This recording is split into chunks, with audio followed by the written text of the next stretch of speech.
The tales of Owl and Mouse began about 3.5 years ago when I went on my first shamanic trance meditation into the underworld to meet my spirit animal.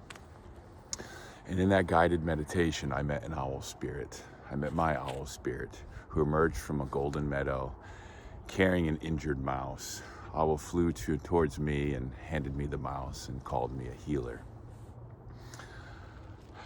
In that moment, I was both in and out of my body. I was aware that I was being called healer. I was aware that I am a healer, and yet I was infiltrated by external doubt and confusion as to what that actually meant. Here I am, 44 years old, learning by an owl spirit in this imaginary dream that I'm a healer. Well, the journey that unfolded over the next 3 years was really quite special for me. And throughout that journey and the discovery of who I am, the releasing and shedding of conditions and other people's expectations and other people's interpretations of what is right and what am I supposed to be or do. And through the release of all of that, I discover more and more and more about myself. I stepped into the land and I stepped into stillness. And during these meditations going forward, I would often embrace Owl Spirit, who guided me with more and more lessons. And the tale of Owl and Mouse are those stories realized. They are the parables that Owl taught me on his adventures out in the world, out in the perfect world, out on this planet where all is in balance. And so the first tale, after Owl handed me this injured mouse and welcomed me to fly with him, and he said, "Let me tell you a story." And that story went like this. Owl was perched. The sun was going down. The forest floor was getting dark. And Owl noticed a tiny mouse scurrying around. The mouse looked confused. The mouse was lost and scared. And rather than feel the need to, or the opportunity to go and pick that mouse off and devour it, eat it, let it nourish this owl, Owl observed the mouse with indifference, with love, with curiosity, with no expectations, and just watched the mouse scurry about, watched the mouse be nervous on the forest floor, not sure where it was going or what it was doing. So Owl flew down, and the mouse backed up to the edge of an open log and in and out of a hole, and they locked eyes, and the owl said to the mouse, "Are you lost?"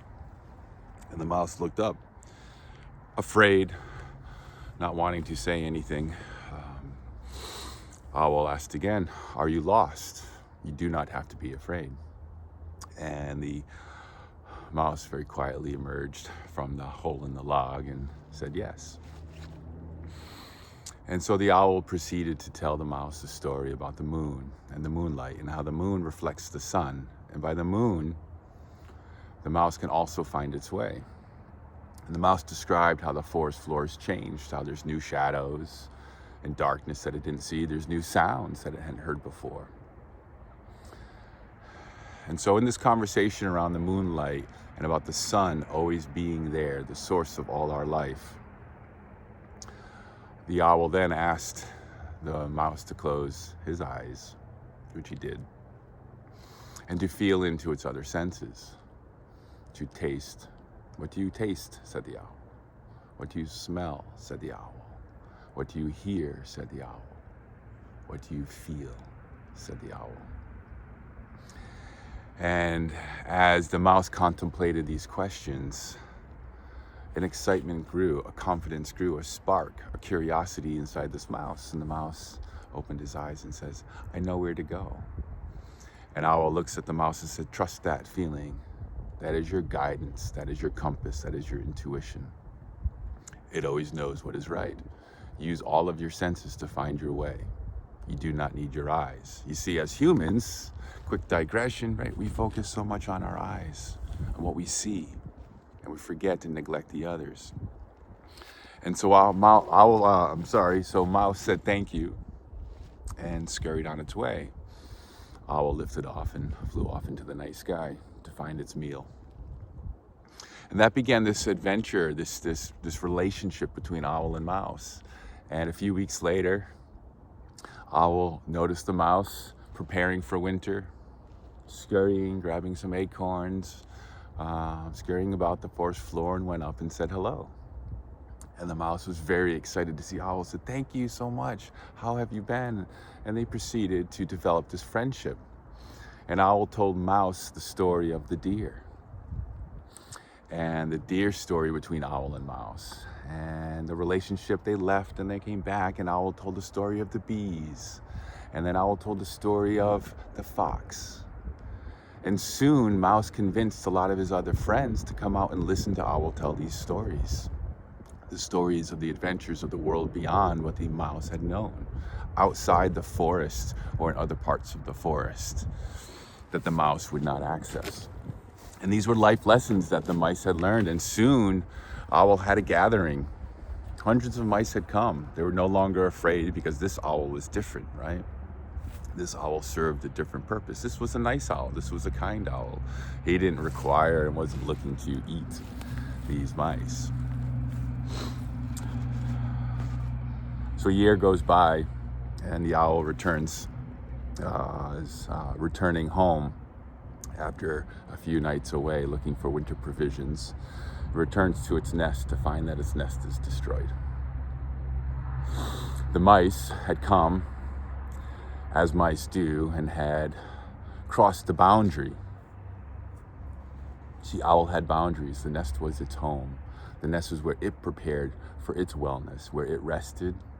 The nest was a place where it digested, where it contemplated. And the mice had not only come into the nest, but they then started to wreak havoc. They destroyed, they tore up its feathers and its fabrics. They left defecation and mouse poop wherever they went, to the place where this was not a welcome, comfortable, or even sanitary place for the owl to sleep that night. And as owl sat there and looked at the destruction of his nest, he wasn't angry, but he was disappointed. And in that feeling, there was immediate recognition that the mouse does what the mouse does because it is a mouse. An owl is an owl. And owls do eat the mice. That is part of balanced circle of life.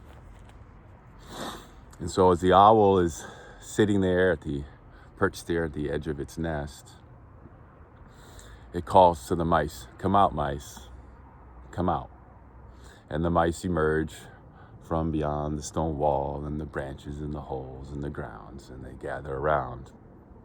And the owl looks at them and says, "I am not angry, for you are a mouse, and I am an owl. However, you have crossed the boundaries. You have gone too far. You have come into my home.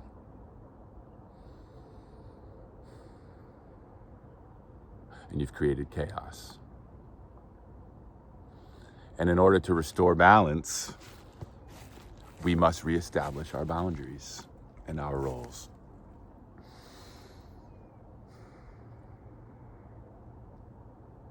So owl looked at the mouse and said, "You must leave and never do this again. And we must create boundaries in our relationship.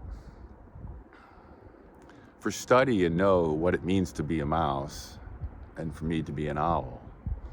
And in my kindness, you have taken advantage of me. Maybe not on purpose, maybe not with malice, but I have been taken advantage of, and I have forgotten who I am.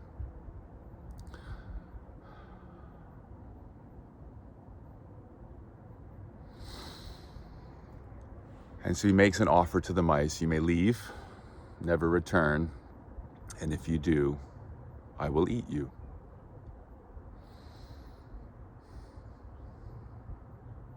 And so the mice looked at the owl with respect, with gratitude, and with love,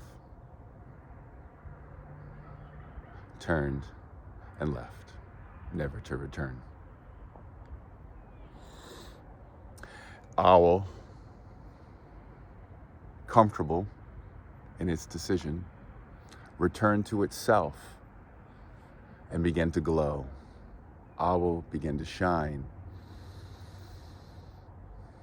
Owl began to radiate, recognizing that it can emerge from the darkness as an owl, shining its light into the world with boundaries, with kindness, with respect. And what's really neat about this tale in my world is I learn and go into meditation and learn these very stories. I built a barn, and about 2 years ago I finished this barn. And in the back of this barn I've created my space, my personal workshop with my altar, where I practice shamanism, where I integrate and cross indigenous teachings and cultural traditions, Norse and Nordic, and both like from the Sami and the Scandinavian regions to the northern regions here, some South American that I have learned and read about, some from teachers. And as I've traveled around different places of the world and I've learned bits and pieces of cultures, I began to take and integrate the commonalities which is in around nature. And I've had this path that I've been going on of bridging the spirit world with the natural world, bridging and becoming that bridge. And recognizing how important it is to anchor and to ground this light that we all carry on a daily basis. How hard and challenging that is when we look at very light sucking us in and we have distractions everywhere. And so this practice has become one of a passion for me. Has become one of stepping into who I am. And so about 2 weeks ago, I write this book. Over the course of the last year, I was able to collect all of these experiences and put this into a book of awakening, transformation, and integration is how I called it. And I tell these tales. It's a memoir, but it teaches, and there's parables, and there's expansion exercises, these little bits of tricks or ideas to try on your own. And I wrote this book, and as it comes to a conclusion, now editing it and sending it to a few editors, to a few publishers, and what am I going to do next? And they're behind me. So that day I come into my workshop that I've been working in for my sacred space, my space, my first ever at 47 years old, my space, where I know who I am and where I connect with intention. And as I step into this space, it was ransacked. The mouse had come, the mouse that I had been living with since we built the barn, and really did a number on it and chewed feathers and fabrics, left mouse droppings everywhere, chewed up things that should not have been chewed up, knocked over things, made a mess. And I realized that my space wasn't clean enough either. And I wasn't angry. I'm like, well, a mouse does what a mouse does, right? But man, it was a mess. And so I spent the day cleaning it, a few hours, and I'd been just hurt my back the day before, and so there was a process here of slowing down and contemplation. And as I'm halfway done cleaning this, I'm realizing I'm not angry because a mouse is a mouse. And right behind me over my shoulder, right there, maybe I'll pull the picture up, is a mouse. There's the mouse. And I look at him, and we stood at each other. And in that moment, I realized that I was truly owl spirit.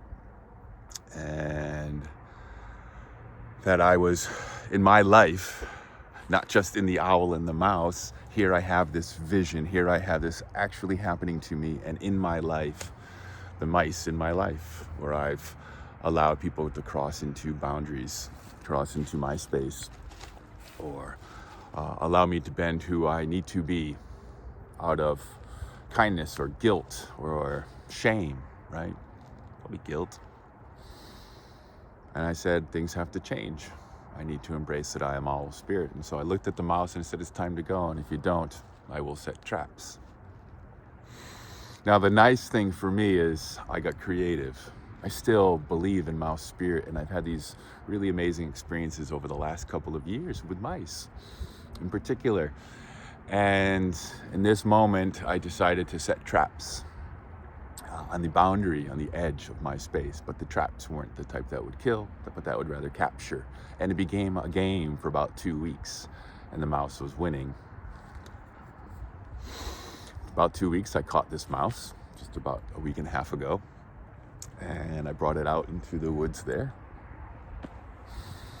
And it was cold. The mouse was cold. I left it with provisions by a stump, and it returned the next day. Or a second mouse, perhaps, of course. So I set another trap, a better one, and I brought it that way, across the river, and a better home with some provisions. And that was it. And now I'm setting the next kind of traps if it continues to return. And that's okay too. I will still honor that mouse spirit, as I appreciate the mouse for its amazing ability and sensitivities. A mouse does what a mouse does, but a mouse feels like no other. A mouse can feel really deep into the earth. Mouse spirit feels tremors and emotion. And they're resourceful and they're resilient. And a mouse understands unity. A mouse understands balance in the end, because a mouse knows it is also food for the owl. That is part of the balance. So anyway, that's my story for mouse spirit with the owl spirit. And if you listened, cool. Thanks for listening with me.